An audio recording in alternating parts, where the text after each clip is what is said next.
Hello,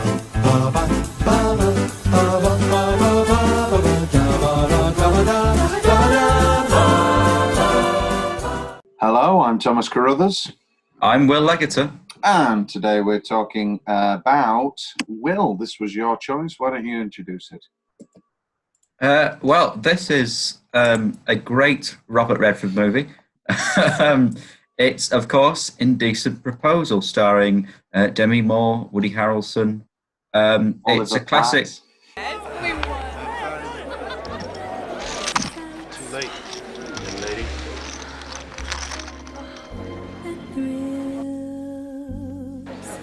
Excuse me.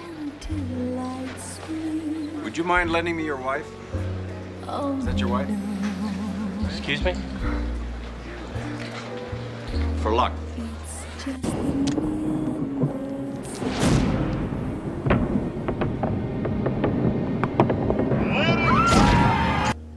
I ever told you I love No. Thank you for that. Billy Connolly. Well, we'll get to that. Also, another surprising Billy Bob appearance. Thornton. Billy Bob Thornton, unrecognisable in this movie. He's unrecognisable. Yeah, he's slimmed down a little since. Yeah, a lot. Yeah. It took me the research after, because I just sort of passed it off. I was like, oh, he looks and sounds a lot like Billy Bob Thornton. And then in the research, I was like, oh, it was Billy Bob Thornton. Very interesting. Yeah, sorry, as you were. Yes. Well, it's the 1993 film, Indecent Proposal, directed by Adrian Lyne. Lyne, yeah. Lyne. That's it's a weird one for me, because I think I like almost everybody in it, apart from Demi Moore, and yet it's the peak of nobody. This isn't Robert Redford's best film. This isn't Adrian Lyne's best film. I do. Still. Always. Well, some things aren't for sale. Such as? Well, you can't buy people. Suppose I were to offer you $1 million for one night with your wife. I was so petrified. Why do you want to do it? This isn't Woody Harrelson's best film. It's not even Oliver Platt's best film. It's okay. Why did you pick it? It's just a bit of a meme, isn't it? I think. Well, it's different. It's a different. It's a romance with a twist, and I think it's different to talk about. Oh, we'll get to that twist later. I'll be honest. I was watching an episode of Peep Show where they referenced this movie, and I thought, why don't we talk about it on the podcast? So, yeah. Well, yeah, it tracks. I mean, I think unequivocally, the first hour is good. For me, this film is an awful lot better if if John Gage is in it for the first hour and then disappears. We never see him again. I think it's a lot more interesting film. I think it's and then you've got that spectre always over. I think it becomes a completely, I mean, not that the first hour is realistic, let's say, but I think it just takes it to a level that I don't think works at all when it becomes a love triangle thing of, oh, he actually does want to be with her. It's not just this sexual element. And then obviously Woody Harrelson buys a hippo for her to prove his love. One of the worst movie love gestures. $1 million. Did you say $1 million, sir? Yeah. Ladies and gentlemen, $1 million! Would anybody care to top that, ladies and gentlemen? I didn't think so. In that case, sir, I believe you're the proud owner of a hippo. Congratulations. Let's jump straight into it. Opening line Hall of Fame. It has got a great opening line. it's got a great opening line. Losing Diana was like losing a part of me. Sets you up nicely. However, I haven't seen this film in a very, very, very long time. Are you supposed to not think when she's on that bus at the beginning that she's going back to him? Are you supposed to think she's going away from him? It's just so obvious to me. I just don't get. For me, it was just showing that they weren't together anymore. I think it's her aggressive smile, though. It's like this film is going to be really weird if she's that really happy that she's driving away from him. It just felt obvious that she was going back to him. But anyway, yeah, in a pseudo wedding dress.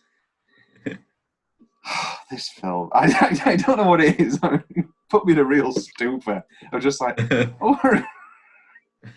it's okay. Anyway, best YouTube comments. Best YouTube comments. Where are we? Here we are. Okay, shoopy doop. Most of these have the sort of a general flavour to them. $1 million lasting a lifetime. Oh man, this truly was the 90s. Redford looks like an aged Brad Pitt. You can see that. Jesus, Demi Moore is so smoking hot in this movie, and she is truly stunning in that black dress. And then the moral stance: if you let someone buy your wife or husband, then y'all shouldn't be married in the first place. A billionaire offering $1 million for Demi Moore while she was smoking hot. Come on, pump that number close to 5 million and you got yourself a deal. Well, that's the thing. Surely, I mean, he even says it. You can milk at least $500,000 out of Rob. Let's just get to this. We'll jump halfway into this. So anyway, we should say the premise for anybody who hasn't seen the film. Yeah. Basic film, you've got a couple down on the luck, Demi Moore, Woody Harrelson, it's Greek. They're so madly in love with each other. And basically, shithouse recession. And so he has a really, really good idea. Let's go to Vegas. That'll work out well. And basically, Robert Redford, John Gage, billionaire, poon hound, as he is referred to, offers $1 million for one night with Demi Moore. And that's the premise of the film. And it all goes well, and they promise that they'll never talk about it again. But they do. It's her own fault. Why does she leave those matches on the side? And it's the point where she says, "Have you been looking in my bag?" Yeah, she left them on the side. There is no. And then her saying that, it's like, oh, come on. Of course, I'd look through the bag. I'm not a controlling guy, but I'd look through the bag. It's like saying, when you've got an email. Oh, don't read it. That's going to really give it away, Back to the credit. A lot of these comments are the same. Of get paid $1 million to spend a night with Robert Redford. Where do I sign up? But that's not the point. She wanted him immediately, and her go to hell line was never believable. Dan Ashton's gone rather crude. If she had been on a period, this film would have never happened. Lol. Oh, okay. Sherlock, he's stopped investigating crimes. I would sleep with him for $1 million, and I am a straight male. In this economy, who wouldn't? They should have gone with the sequel, where John runs for president while David and Diana ask for $10 million to not expose him. Does that exist? No, I couldn't. I think that's just somebody's idea. I was jumping ahead. Yeah. The name of this movie should have been The Fool and the Gold Digger. Who's the fool? Oh, Woody Harrelson, obviously. Yeah. The indecency is so indecently indecent. I'm sure that's what they thought would sound funny and clever, but I don't know if it actually paid off. Yeah. I was listening to the audio commentary with Adrian Lyne, very polite British man, and he just kept going, "Oh, Demi Moore, she's so smoky. She's so beautiful. Wow, it's beautiful." It was like, I just can't, and he can't get over Robert Redford. Robert Redford, what a man. He looks so great. Look at him. I just can't believe I was working with him. Look at Robert Redford. And then he was describing the love scenes. And he was like, people get very nervous, so I like to cheer them on like a cheerleader, during the love scenes. Because we should talk now about Adrian Lyne's career as the pioneer of the erotic thriller. Well, not necessarily pioneer, but he's definitely a name you'd put on the Mount Rushmore of erotic thrillers. He directed Fatal Attraction. He directed 9.5 Weeks. And very exciting news, Will. You read about what film is... Well, we don't know. I don't know how much they filmed of it. A film we're getting... He's 80 now, but he's got a film called Deep Water, which is apparently an erotic thriller with Ben Affleck and Ana de Armas. And they've started dating off set. So it's very good. Sounds very we like a bit of gossip. I do. Yeah. I watched earlier today Watch Mojo's Top 10 On-Set Affairs. Jude Law and Sienna Miller. But did you know that Daniel Craig and Rachel Weisz were both engaged before they met each other on Dreamhouse? You know what? I think I had heard that. I don't know where I got that, where I, told myself something different, because I always thought that they were like dream couple, that they'd just always been together. Oddly enough, they did, what do you call it? They did Pinter's Betrayal on Broadway, directed by Mike Nichols, and Rafe Spall was the, what's it called? It's Peter and Jerry. Can't remember which is the cheater. Betrayal, Pinter. Very good, Pinter. Very good, Pinter. Obviously backwards. Anyway, best 10-minute stretch. I've got the proposition scene. I think that's it's an intro. This is my biggest problem. The first hour is really interesting and really good. The second hour should be just arguments, and then they never get back together. Yeah. Or it shouldn't be this, he comes back and he's like, oh, I'm going to buy real estate and this is my house. And then, but then I'm going to make up that there was lots of other $1 million clubs. Oh, what a good guy. It's a joke. It's an absolute joke. But the proposition scene is very interesting, very good, and is obviously the crux of the whole film.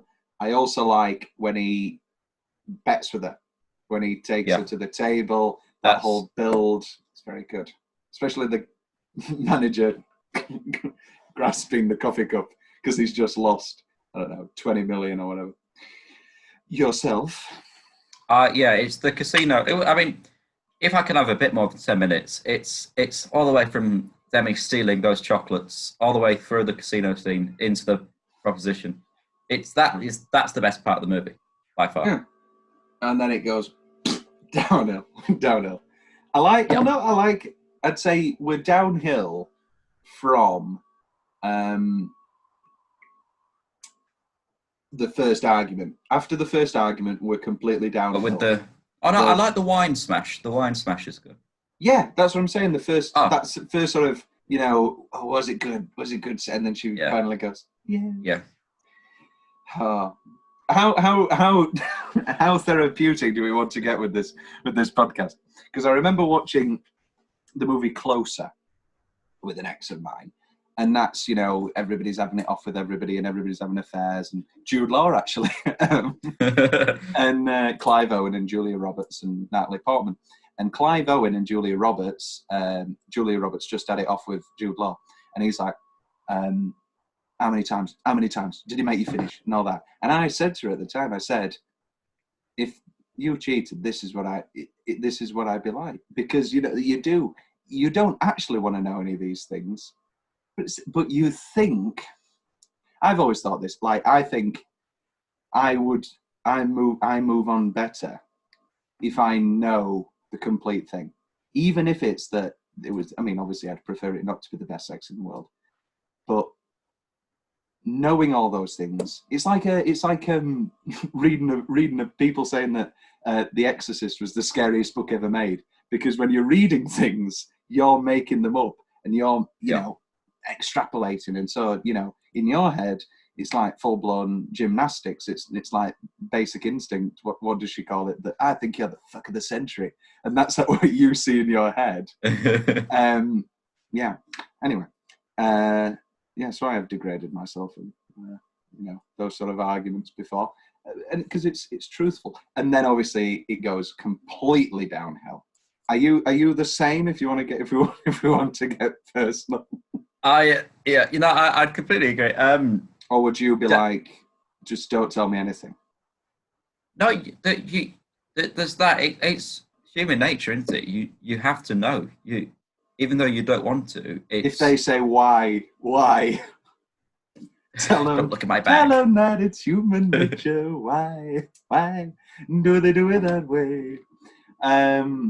Yeah, and it's a very painful scene. But again, it's her fault for leaving the matches on the side. And also, I understand that she's gotten angry because they said, we'll never talk about it. But I don't think she has a right to be as angry as she gets. Of course he's going to be bloody, a bit distraught for a couple of months or whatever. And then, we talked about this with the bag. And then and then she just really jumps in quick with John. And the thing is, I agree with that, Yuchi Shaman. I think she wants him from the get-go. Yeah? Right from the little peek over into the shop. Well, yeah, but this is the thing, innit? Right, I'll say this now. If I was a millionaire, because he's lying about the Millionaire Club, he hasn't done this before. Yeah, is what we're led to believe. Is Demi Moore the one woman that you're going to pay $1 million for?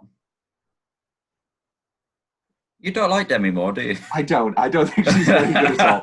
I think she's the worst part of A Few Good Men. I think Ghost. I think Patrick Swayze is the best part of Ghost. I just don't think she's the best part of anything she's in. I think she's very good in this. I think this is one of her better ones. Yeah. Did you have another 10? Well, you said, didn't you? You had a half-hour stretch, and I can't argue with you. Tom's weirdly specific favourite parts of the film. I love the wigs and braces in the flashback scene where it's like me and Diana used to be. I've written this down. Somehow they thought that Woody Harrelson would be a very convincing young man by sticking a cap on him, and all of a sudden he's 21 again. Yeah, it's like we were talking about when I met Sally and how well done. Even though you can tell that Billy Crystal is still obviously 40 at the time, how well done those early scenes are, and how believable it actually is, the transformation. And you look at this, and you're like, thank God that was just 30 seconds. And it's not a 5-minute scene. And then the wedding footage is all blurry, so you don't actually see it. Bad stuff. Redford's intro, can I buy... It's not his intro. His intro is watching her do the chocolates, but, you should put it on. You should buy that dress. Effortless charisma. Let's do this now. What is the best? Let's do the Robert Redford conversation. What are we putting up there as the best Robert Redford film? Indecent Proposal. Butch Cassidy. I mean, that's good. Ordinary People. Ordinary People's excellent. 3 Days of Condor. All the President's Men. All the President's Men. Well, we've got a William Goldman planned month who wrote All the President's Men and Butch Cassidy. So you'll be any Redford hankerers out there will be getting their fill. He's not in it. I really like Quiz Show, the film he directed. We've got Shawshank Redemption as next week's episode, and that's the sort of. It's not the dark horse. I mean, the conversation is obviously. For Best Picture is obviously Shawshank, Forrest Gump, Pulp Fiction, What a Year. But I really like Quiz Show that year. I think Quiz Show is a really well-made film. Good finds. Have you seen Quiz Show? I haven't.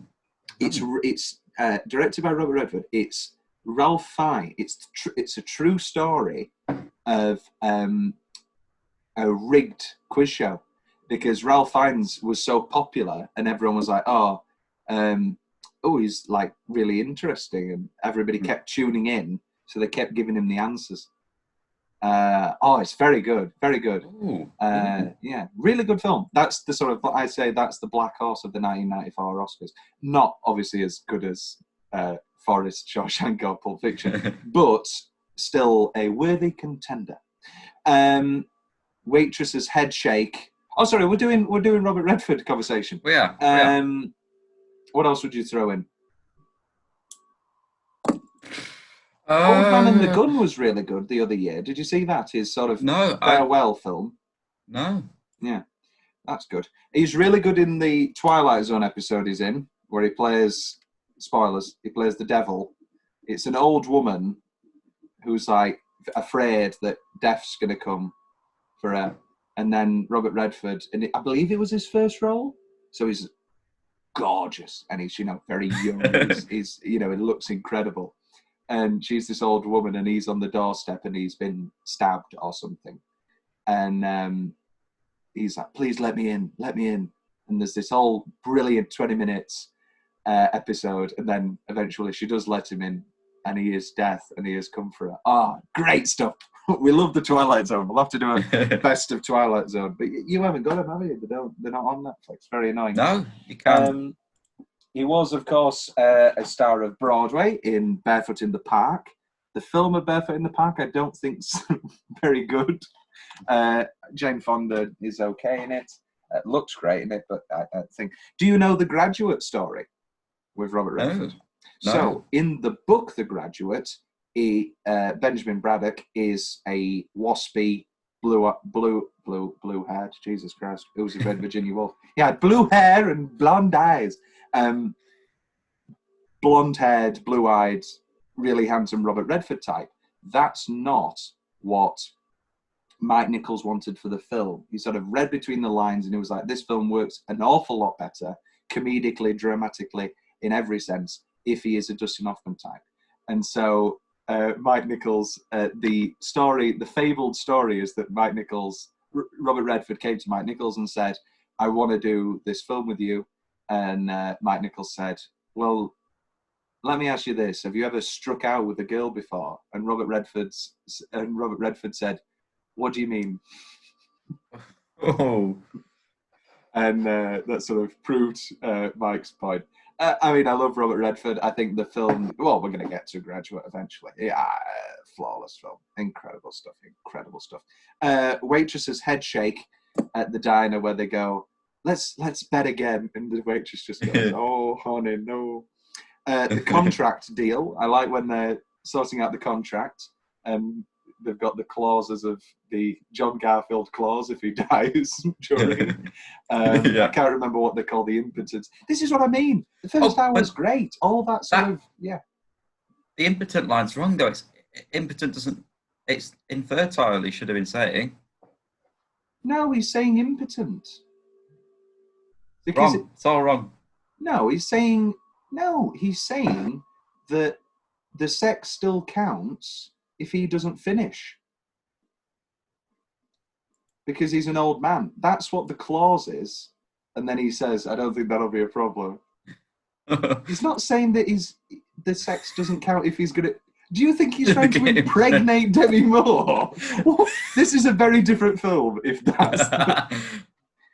Yeah, let's be crude. For $1 million, does he still have to wear a condom?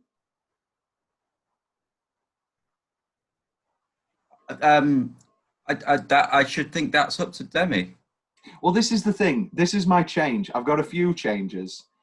It just needs one line. You sort of have it a bit where he says, nothing, we're not going to do anything that you don't want to do. You just need, I know, as crude as it sounds, you just need one line where he says, I'm not a rapist, Diana. If you want to stop, we'll stop.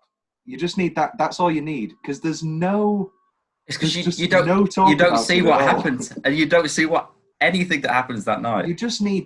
I mean, I think that works, that you don't see the sex. because we're now in Woody Harrelson's head, and we're like, okay, was he throwing her about?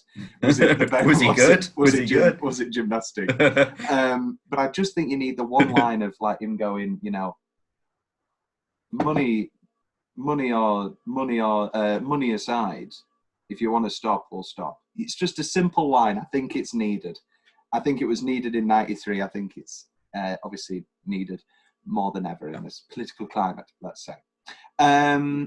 You might enjoy it like that when he's on the beach. When he's on the boat. No, you might enjoy it. Don't bet on it. That's good. I like You Wish You Hated Me at the airfield. And I love Billy Connolly at the auction. Playing himself. It's great. Who said this? They couldn't even just think of, why is he playing himself? I do get it. Obviously, they're very rich people and all that.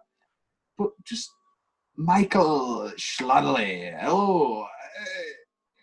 I don't know why I just don't get why he's playing himself. Anyway, it is what it is. Will's more general favourite part of the film. Right, we've got. I love the fact that they met in the Glee Club. That's great. We'll get to that in a bit. I liked when Demi couldn't hammer the for sale sign into the ground. That was very funny. And do you know what ruins that scene? What? Bad beret. Why do we keep watching movies? Berets aren't good. No woman has ever looked good in a beret, or a man. Zooey Deschanel, a wonderful woman. She never looks good in a beret. That just proves the beret point. Nate, show me a good good beret. Anyway, I like put it all on red. That's a great line.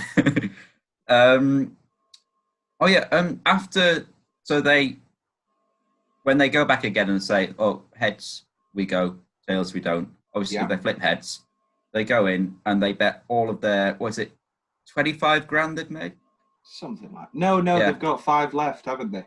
Because she says, they've got 4,100, because she says, we said we wouldn't go below 5. Yeah. And they put it all on the roulette wheel, which is very fun. I would recommend it for those. Obviously they lose. But it's the bit right at the end when she just tries to take back all of the chips and she grabs.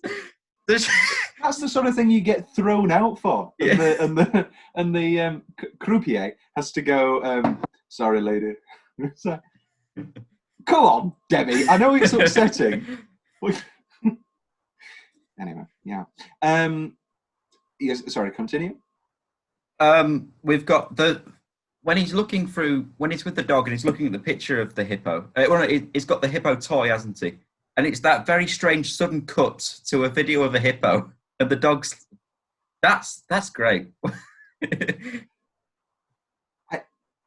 Is it the weirdest gesture of all time? I'm trying to even think of other weird love gestures of like that are weirder than I'm gonna buy you a hippo. And then she's like, I wanted that money to be yours, you know. I'm off with Robert Redford, I've got enough. Yeah, bloody hell. Hippos. What animal would you want bought for you? Oh, well, I do like a meerkat. Just a dog. Give me a dog. I love dogs. I don't think they're selling dogs at a millionaire's auction. They're selling bloody hippos next, and a golden lamb. Not me. The Oscar travesty. Let's skip this category. Who are you giving a nomination for? No. Billy Connolly. Billy Connolly for Best Supporting Actor.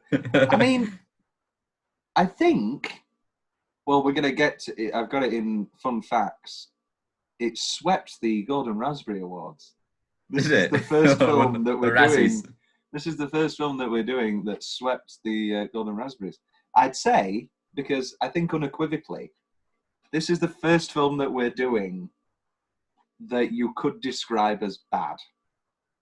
Yes. Yes. I think, and it's odd because in a couple of weeks for doing Devil's Advocate, which some people say is bad, but I genuinely think is a good film. I think, as much as a guilty pleasure as it is, I also think it's a genuinely very well made film. I did my research on Devil's Advocate the other day, and instead of writing out quotes, I've just screenshotted whole paragraphs that I just cannot wait to deliver. That whole final half-hour scene that's, for some reason, it turns into a mini play. It's just a half hour in the boardroom, and he's just reeling them up. He's an absentee landlord. It's great stuff. On the wrong thing. Will's favourite building / set? Well, it's a strange one because Woody, of course, plays an architect. I was going to say this. Yeah. Is he... I was wondering this. I'm not an architect, but I get annoyed in... Well, no, I don't really. I don't even have an example. But does the characterization of the architect in this film, where he's like, he loves just the weirdest little things, like, hey, never mind the Empire State Building, let's look at this car wash. Yeah, I've written this car wash down. It's bad. It's a very bad car. It's the ugliest car wash I've ever seen. Yeah, but it's the most beautiful, man. This thing, like the opening shot when they establish him as an architect and they've got all of his drawings, they just thought, oh, let's put a circle, a triangle, and a square, and let's interlock them. Oh, wow, that's his dream home. It's very bad. It would not work. It would not stand up. What do you think of 500 Days of Summer? He's an architect. I don't think, because all movies where they're an architect, it's always like they love this one building that's not the Empire State Building or whatever, it's just some small building. I think 500 Days of Summer isn't too bad with it, because it is a nice bench, and it is. It gets away with it because it's nice rather than a terrible looking car wash. Also, why do all architects in movies have to wear glasses? That's He doesn't wear glasses in 500 Days of Summer. He doesn't. But Woody does. What's another architect movie where they wear glasses? Click. Oh, again, we go back to I haven't seen Click. You're going to have to watch it Sunday. Yeah, I'll get around to it. Best single minute.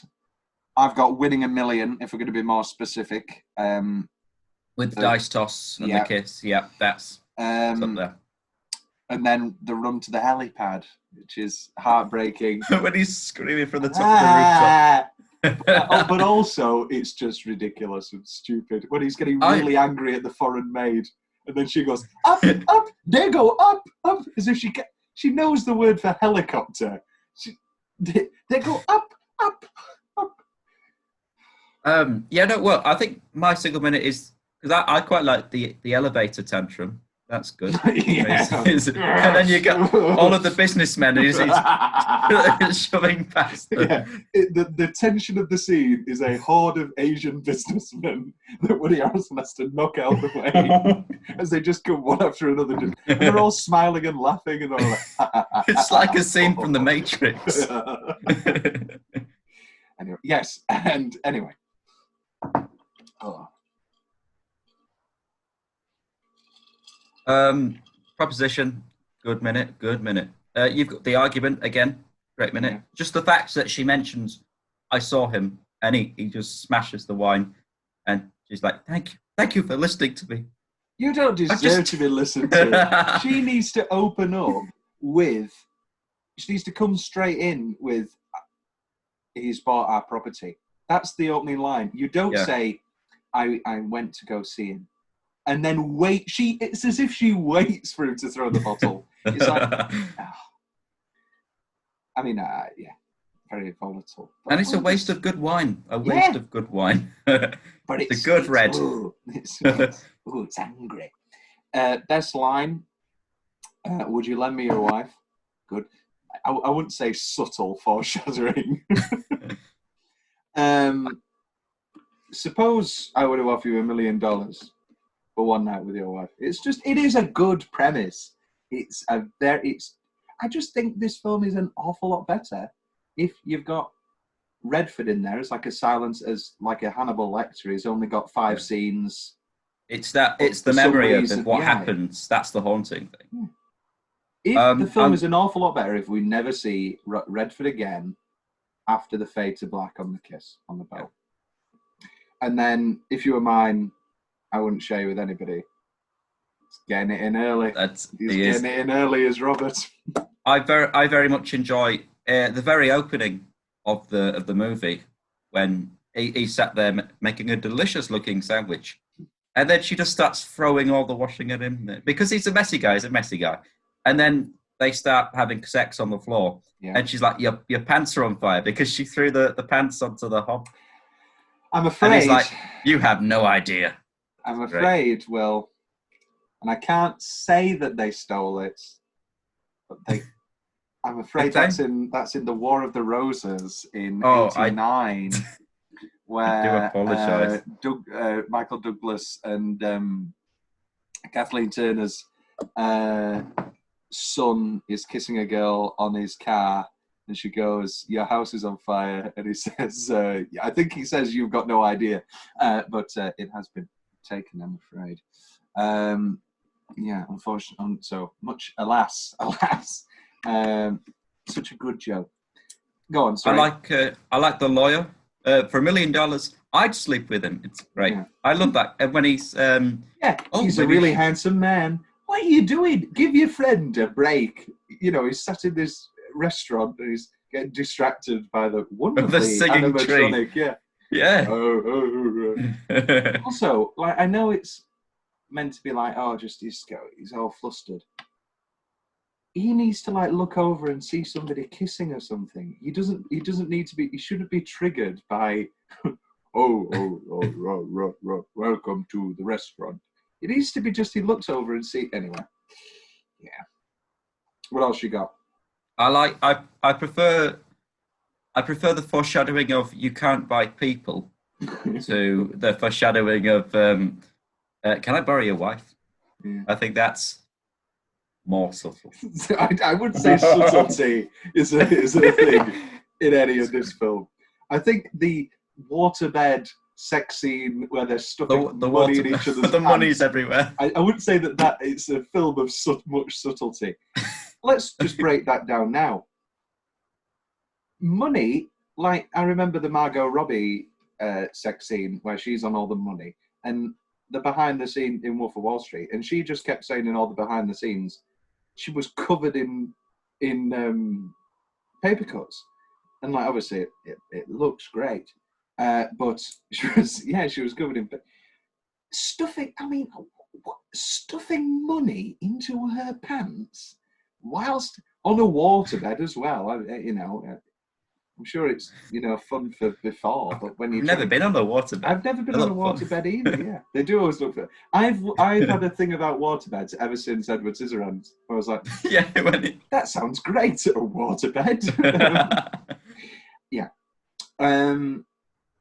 Yeah, it just doesn't look. I mean, obviously, this is another thing we need to stop until I have a partner again. We need to stop watching sexy movies because it's insufferable. And then going downstairs and watching another episode of Bloody Jeopardy. It's insufferable. Is that guy still on? The guy that always stays on Jeopardy, or is that Alex the guy in the? Yeah, he's still on. Hey, good on him. I mean, he did say that he's going blind. So he might have to leave soon because he's struggling to read questions. That's a shame. We love Alex Trebek.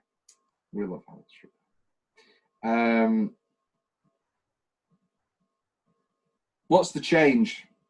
I've got added pseudo rape line. Second half of the film, just cut it or change it drastically. And then, is it just me or is everybody really, really blasé?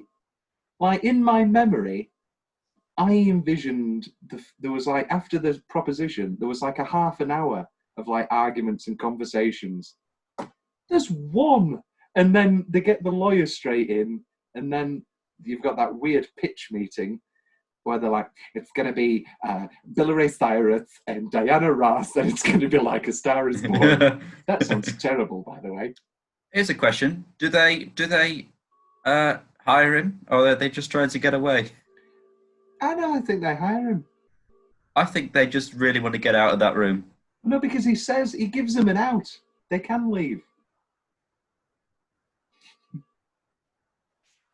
Change for me. Better writers. If you're going to do a movie about an architect, get an architect in. That whole rant he does about the brick to the students. A brick could be so much more. If I pay to listen to that for an education, I would walk out. In like a shitty warehouse with a gigantic projector.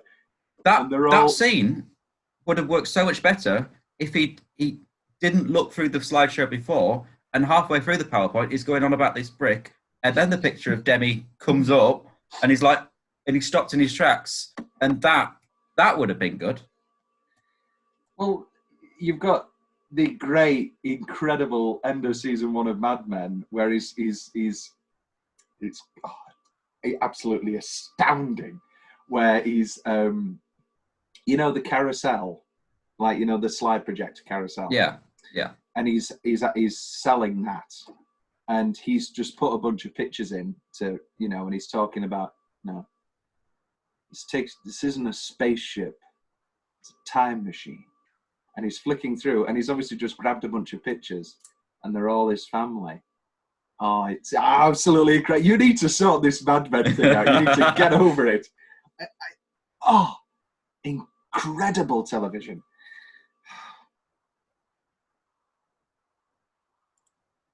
Just the line, this isn't a spaceship, it's a time machine. Incredible. And then the funniest part is that somebody's crying. And then they scuttle out. But it makes sense. Anyway, you cry yourself. Anyway, what's left from Will's notes? I think I've gone through them all with my my best general part of the film. I think... go on. I don't know what I'm going to say. I wish... terrible opening credits. That was like the laziest... It was the slow... It's like a PowerPoint I'd made in year 8. Yeah, it was the really... this is 93. Like, this really just trashy, terrible credits. I've got a great idea. But Vegas, let's go gambling. Which leads me on to, is this one of the first films that makes Vegas not look cool? I know that it's trying to be more realistic and show the dirtier side, and it's the recession and everything. But it still looks cool.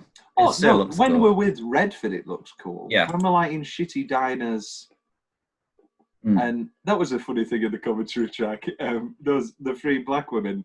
And Adrian Lyne just knew their full names, and it was just like, "Oh yes, this is Clarice and Hannibal and Buffalo Bill," and he just listed them off straight away. I looked at my Silence of the Lambs DVD to give me 3 names. I presumed you guessed. Shackleford's little tap dance, where he's going. Oh, and he's just up. That's a great character introduction. He works for me. He killed a man. It's that's all we know. Yeah.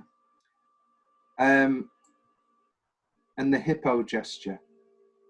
Come on, that's not a film.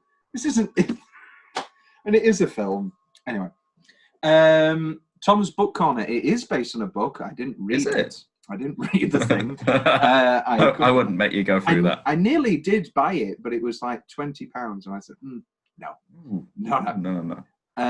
Differences between the novel and the film, however. Engelhardt's novel contained cultural friction that the screenwriter left out of the movie. The main character was Jewish, and his billionaire foil was an Arab, and that it was more about the sanctity of marriage versus the love of money, the Jew versus significant non-Jews, skill versus luck, or Israel versus the Arabs. So that's what they were going for. I think they made a wise change there. It got wholly negative reviews. I understand why. On a 38 million budget, how much did it make? Oh, 38 million What, profit or turnover? Business words. Total worldwide gross. Let's say 15 million. No, it was a major success. Oh. 267 million. Oh. Indecent Proposal was nominated for 7 Razzie Awards, including Worst Actor, Robert Redford, which I don't agree with. No. He is the best part of this. He does his job very well. And I think that little monologue where it's like, oh, there was a beautiful woman.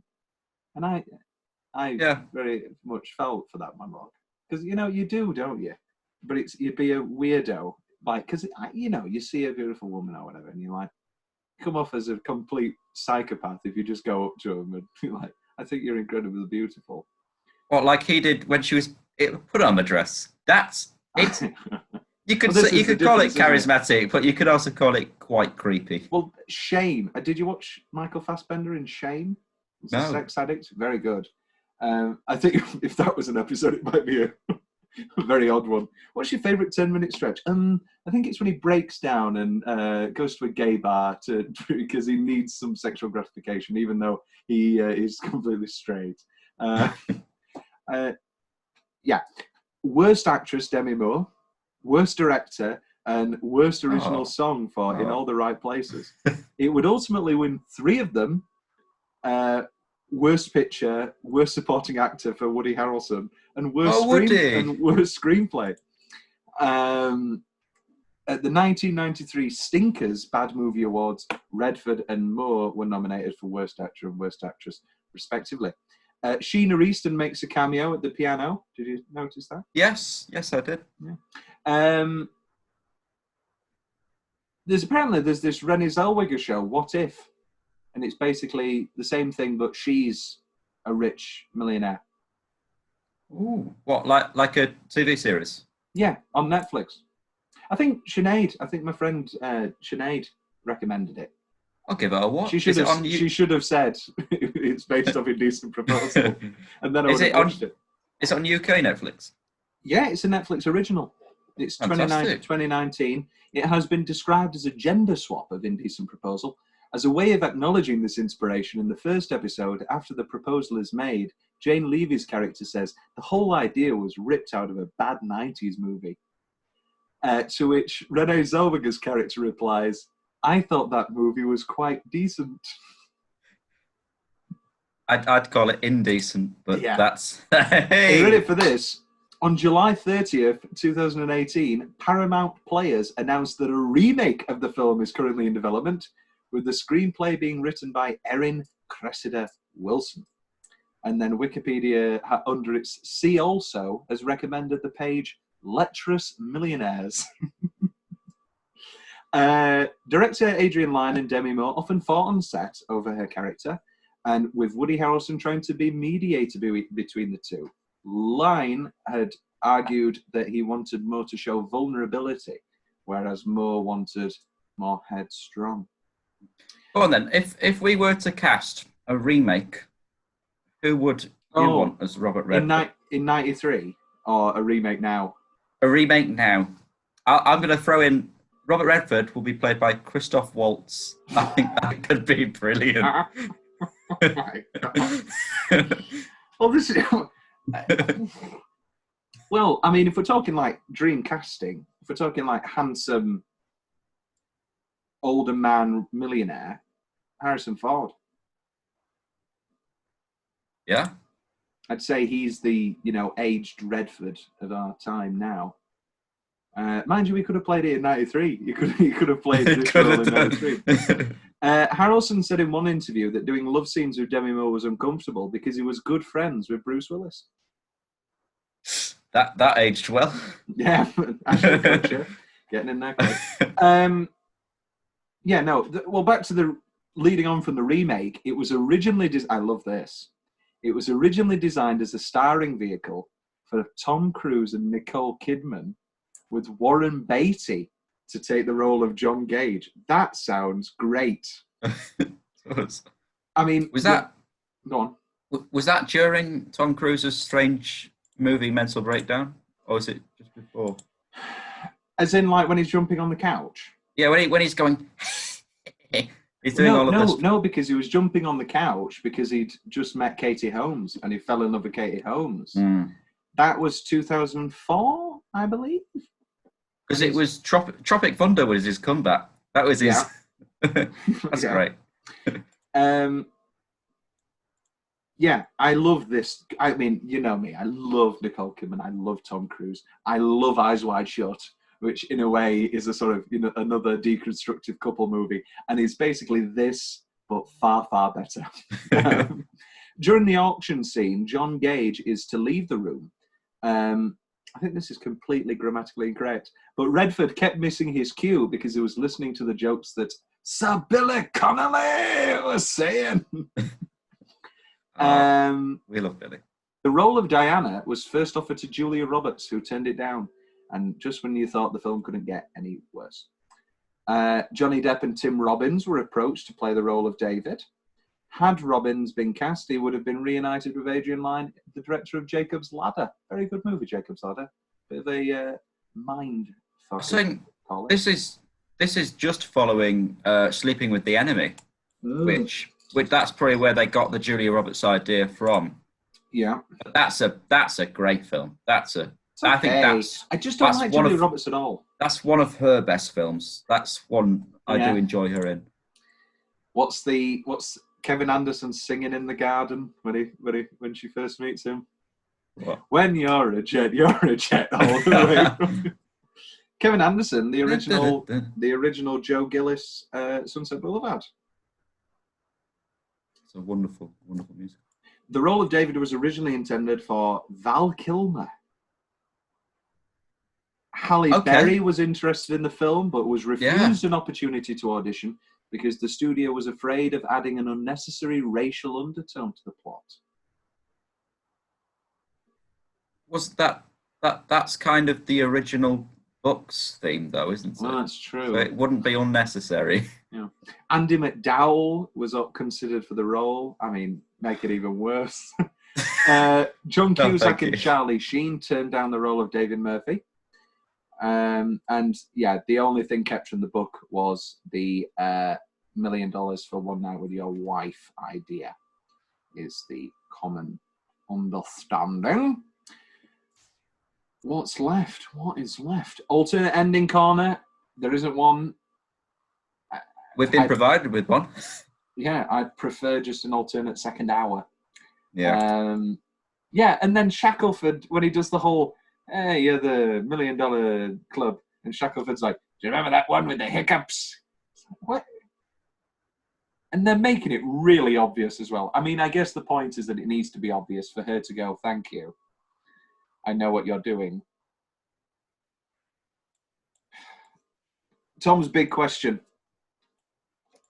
I've been dreading this. There's only one. There's only one question. I knew this was coming. There's 3 parts. I've done it in 3 parts. There we go. Take a big sip of tea.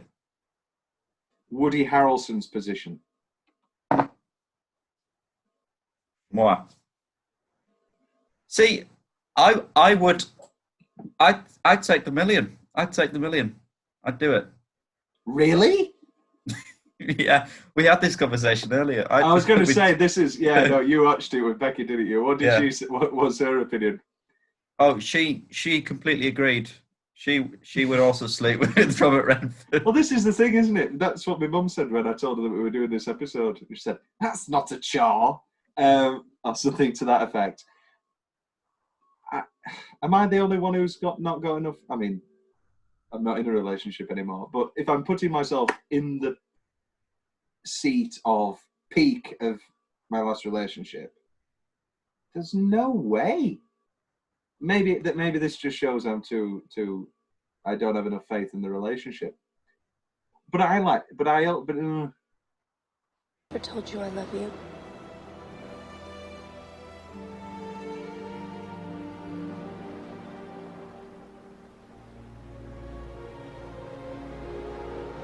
No.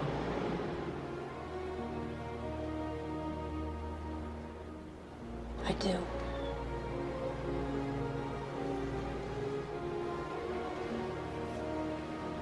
Still.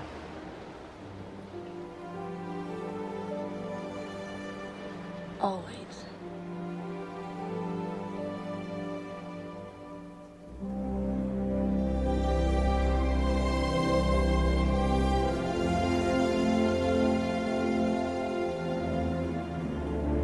Yeah, no. Now, let's move into Demi Moore's position. Let's say it's Renée Zellweger. We've been given this. We've been given this example. It's 2019 Renée Zellweger. Yeah. I think it would be like cheating.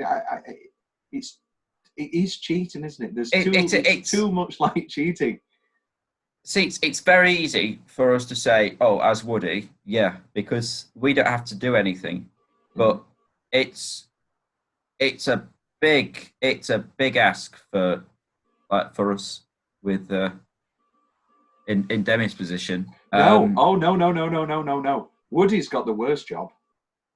Well, he's got the job of not knowing what happens. If we're really doing blanket statements and saying that she's willing to have the sex, and because I don't think it's not a film about consent or coercion. I think that's a wholly different and a lot darker film.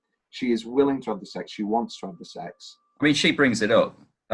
She's the one that. She's like, maybe we should talk about it. Really subtle, Diana. I don't like that D thing. Diana and David, they both call each other D. Anyway, but I think unequivocally the other person has the far worse job. As I say, we're not talking. The film is not about consent. We are willing to have the sex. So obviously, sex isn't a chore, is it? Yeah, but it's the.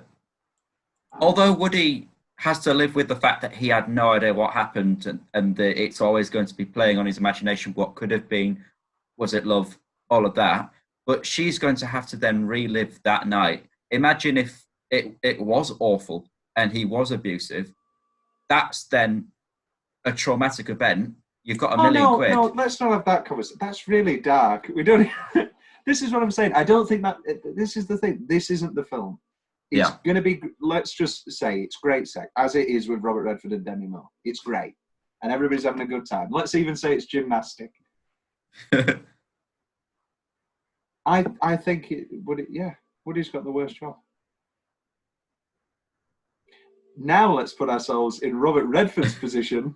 Who would give away $1 million? I'm not giving my money. Definitely not for Demi Moore. If we're talking 1993 Nicole Kidman, then I understand that the film works a lot better for me. I think I don't like this film because it's Demi Moore. If it was most other women, I would be like, oh no, I can understand why he's paying $1 million. But Demi Moore is not the first person he's going to spend it anyway. Meg Ryan looked good in '93. Let's do it with Meg Ryan. And then you've got not that Meg Ryan hasn't played, uninnocent people. For instance, Proof of Life. Pop it up again. But yeah, I just think one of those things. It's an interesting film. Closing line Hall of Fame. I've cocked up. Well, I don't have it, but it's what they say, isn't it? Have I ever told you? I love you. I think it's all right. It's all right. Yeah. It doesn't work in the opening because she genuinely does sound like she's never actually told him she loves him, even though they've been married about 10 years. Is it as good as Devil's Advocate when they're in the elevator and she goes, "What did she say? Say something nice." Something nice. It's got that terrible accent. Bless him. He wasn't great in was it Dracula when he did Dracula? Dracula. Jonathan Harker. And your future with this firm is assured. Yes, sir. I will give it my full attention. I'll write. I have offended you with my ignorance, Count. I've seen many strange things already. Bloody wolves chasing me through some blue inferno.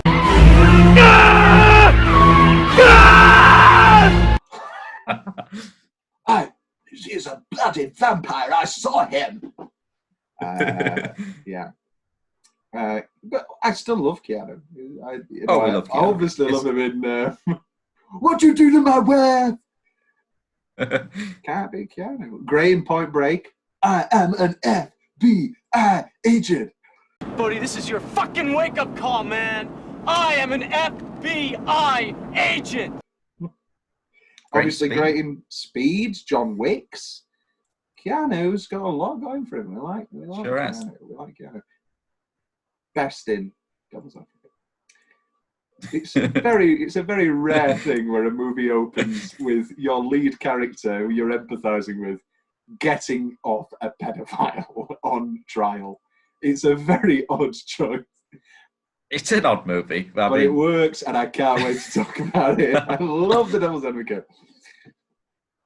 On a scale of the most depraved sexual acts and a regular run-of-the-mill night at the Lomax house, I'd say we got up to a 7. It's great stuff. But that's not what we're talking about next week. Well, no, let's finish on Indecent Proposal. Have you any final thoughts, Will, on Indecent Proposal? I barely had any thoughts to begin with. Yes. Next week is, let's just say it now, the greatest film ever made. It's pretty good. It's pretty good. Pretty good. Oh, no. No. I do love this film. Who doesn't? It is The Shawshank Redemption. Absolutely astounding. Flawless. I mean, it might just be 2 hours of me just going, great. It's just great. It's not a thing wrong with it. Yeah, I'm getting very excited to hear what your change is going to be. Spoilers now. I don't have one. I'm sure I can find something. Oh, I'm very excited to butt you back down. Yeah, no. Next up, Shawshank Redemption. This has been Indecent Proposal. It has indeed. And, you know, Will, have I ever told you that I love you? Give me $1 million and ask me again. $1 million just to say I love you. I charge. I'm like those vloggers that charged $1,000 for a shout out. Yeah.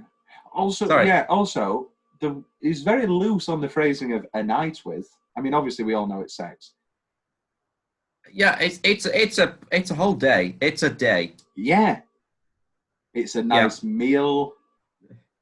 Whisks her off to a boat. Yeah, he really pulls out the stops. Credit to him. Yeah, and he's got his nice suit on. He's got his like Nazi hiding in Germany from Raiders of the Lost Ark suit. And yeah, he pulls out no stops. But no, let's finish this podcast by me correctly answering your quote. No. That is true. I have never told you I love you. It's because, you know, we are scared of our feelings. Well, I'm not. I cry all night. Most nights. It's funny. Dabba dabba dabba da da ba ba ba ba ba ba.